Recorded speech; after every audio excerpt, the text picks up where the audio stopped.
নমস্কার বন্ধুরা, welcome to Appy kitchen. এই শীতের দিনে আমি আপনাদের জন্য আজকে নিয়ে এসেছি নানান রকমের ভেজিটেবলস দিয়ে চিড়ের পোলাও। এই রেসিপিটা আপনারা বাচ্চাদের জন্য খুবই সহজভাবে আর তাড়াতাড়ি স্কুলের টিফিনের জন্য তৈরি করে নিতে পারেন। বন্ধুরা, আপনারা আমার চ্যানেলে যদি নতুন আসেন তো প্লিজ আমার চ্যানেলটাকে সাবস্ক্রাইব করে দেবেন আর পাশে থাকা বেল আইকনটা অবশ্যই ক্লিক করে দেবেন। সাবস্ক্রাইব করলে আপনারা এইরকমই নতুন নতুন সহজ পদ্ধতিতে আরও রেসিপি পেতে পারেন। তো চলুন দেখে ফেলি আজকে চিড়ের পোলাও রেসিপিটা।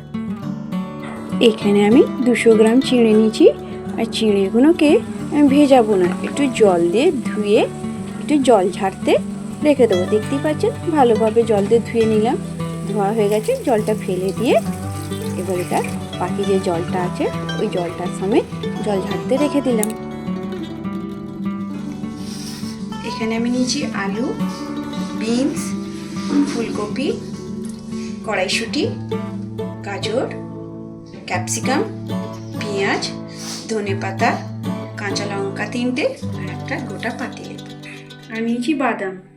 এবার ফোড়নে দেবো কড়ি পাতা। এবার গ্যাসের ফ্লেমটা অন করলাম, অন করে কড়াটা বসিয়ে দিলাম।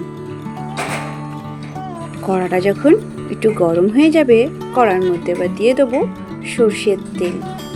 আর সর্ষের তেলে একটু গরম হলেই প্রথমে আমরা সর্ষের তেলে বাদামগুলো ভেজে নেব।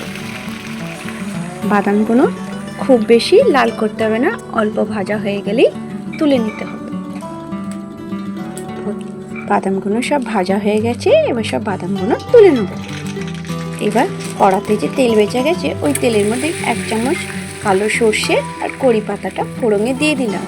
ওগুলো তেলের মধ্যে হয়ে গেলেই এবার এক এক করে সব আনাজগুলো দিয়ে দেবো। প্রথমে আলুগুলো দিয়ে দেবো, তারপর দিয়ে দেবো ফুলকপিগুলো, তারপর কেটে রাখা বিনসগুলো দিয়ে দেবো, আর দিয়ে দিলাম কড়াইশুঁটিগুলো। আর এবার সবার শেষে দিয়ে দেবো এখন গাজরগুলো। বাকি আনাজটা পরে ভাজবে। প্রথমে এই সব আনাজগুলো ভালোভাবে তেলের মধ্যে ভেজে নেব। ফ্রেন্ডস, আমার রেসিপি আপনার ভালো লাগলে অবশ্যই কমেন্ট করে জানাবেন। আনাজগুলো যখন হাফ ভাজা হয়ে যাবে এবার এখানে আমি দিয়ে দিলাম ক্যাপসিকাম। এবার ক্যাপসিকামগুলো সব আনাজের সাথে মিক্স করে ভালোভাবে ভেজে নিলাম। আনাজগুলো যখন হাফ ভাজা হবে তারপর ওর মধ্যে আমি অ্যাড করে দেবো স্বাদ অনুযায়ী নুন। আমি নুনটা এখন শুধু আনাজের হিসেবেই দিলাম। আর দিয়ে দেবো একটু হলুদ। দিয়ে সব আনাজগুলো মিক্স করে ভালোভাবে নরম হওয়া অবধি ভেজে নিলাম। দেখতেই পাওয়া যাচ্ছে আনাজগুলো সব ভালোভাবে ভাজা হয়ে গেছে। এবার এইখানে আমি অ্যাড করে দিলাম 2টো কাঁচা লঙ্কা আর পেঁয়াজ কুচিগুলো। এই পেঁয়াজ কুচিগুলো সবার শেষে এই জন্যই দিলাম, পেঁয়াজ বেশি ভাজা হয়ে গেলে টেস্ট হবে না। এবার এখানে অ্যাড করে দিলাম ভেজে রাখা বাদামগুলো। এবার সব দিয়ে ভালোভাবে মিক্স করে কিছুক্ষণ ভাজবো। দেখতেই পাচ্ছেন আমি খুন্তির সাহায্যে দেখে দিচ্ছি আনাজগুলো সব সফট হয়ে ভাজা হয়ে গেছে। এবার এখানে অ্যাড করে দেবো ধুয়ে জল ঝরিয়ে রাখা চিড়েগুলো। চিড়েগুলো জল ঝরতে রেখে দিয়েছিলাম বলে চিড়েগুলো কত ঝরঝরে হয়েছে দেখুন।